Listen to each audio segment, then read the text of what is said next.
Look, being a startup, that's not an easy task. It's very difficult. You have to wear too many hats. But one at a time, when you start to take off and you decide you want to hire people, that's also becomes super challenging. Finding the right talents, the right individuals, the people that have the hearts and the desire of this business to succeed. It's not easy to find these qualities. So I want to share with you 9 tips that I want you to apply psychologically when you want to make your next hire. So let's get started. Number 1, promptness and preparedness. And what I mean by that is, do these people that you're hiring, when they come to a meeting, do they come prepared to get something done, or simply sit back, relax, and take notes? It's really critical to have people at the early stages of a startups that are coming with ideas, not sponge just taking away whatever you hand them over. You don't need a basic employee that just do this, do that, don't do that. You need people to come with some kind of creativity into the meeting. So promptness and preparedness. Number 2, responsiveness. You want to track the time. For example, you email them, you call them, how long did it take them to get back to you? If they really love the concept and they want to help succeed this company, they will get back to you as quick as possible. But sometimes you see people respond 2-3 days. That's a red flag, and that's a no-no, and it's time to show them the exit. Number 3, initiatives. You want to know if these people really pick up the phone and call you, or they wait for it to ring. Same thing with emails or text messages. It's hard to find those individuals at early stage, but if you want to come in at the early stage of the company and have a sweat equity, perhaps you need to show that you care. And the only way for you to find out if they care, if they initiate a conversation. Number 4, reliability. Do they actually do what they say they're going to do, or they just simply giving excuses? You see, success is the result of actions, not excuses. Again, these are tiny little signs that you probably haven't been paying attention to, but I want you to, after watching this video, save it, share it, however you want to do with it.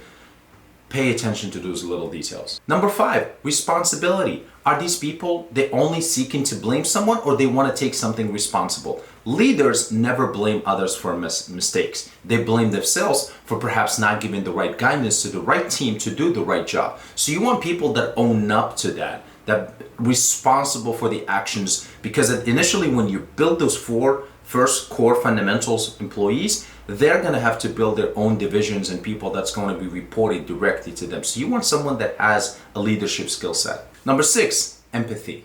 Do they seek to understand or demand to be understood? That's a straightforward. Like, there's some people that just don't have no empathy, but again, starting a business, empathy at the core fundamental of it, as a culture of it, it's really important. Optimism. Do they source an idea, or they just simply sink it? There are going to be people that are part of your team that are always going to be nagging, naysayers, we like to call them. There's a reason why you took this leap of faith. There's so many people outside your ecosystem that are telling you it's a bad idea until they see it successful, and then they're like, oh, I'm so proud of you. So you want people in your core team that are supportive, not killing ideas. But if you don't like it, that's okay. Just tell us, what can we do better? How can we make this better? How can we get to where we want to be? Rather than sit there and be like, oh, this is not going to be done. This is impossible. You don't want the negative attitude in your team. Number 8, resourcefulness. Do they make things happen or make excuses? Remember, success is the result of actions, not excuses. And last but not least, one of my favorite, the caller ID test.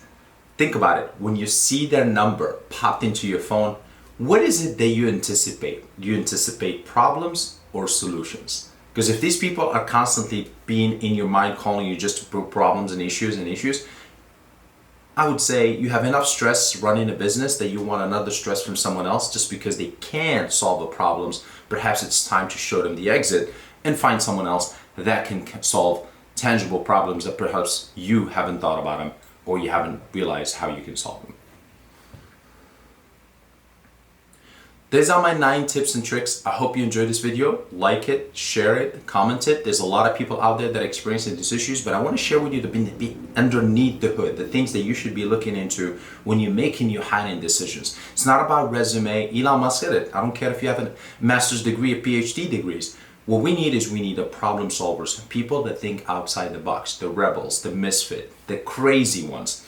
Those are the ones that you want to have around you. And I don't mean it in a negative way. I mean the people that comes and they really want to see this successful. Because after all, there's two things why people, they start a business and they deal with the nagging and sleepless and the sacrifice they have to go. One, they want to make money. Nothing's wrong with that. Number two, they want to leave a legacy. So you want to find the people that really are passionate about what you're doing and want to help you get to the finish line. Of course, don't be greedy. Make sure everybody's compensated and rewarded the right way. Until then, I hope you enjoyed this video. I'll see you in the other ones. Take care.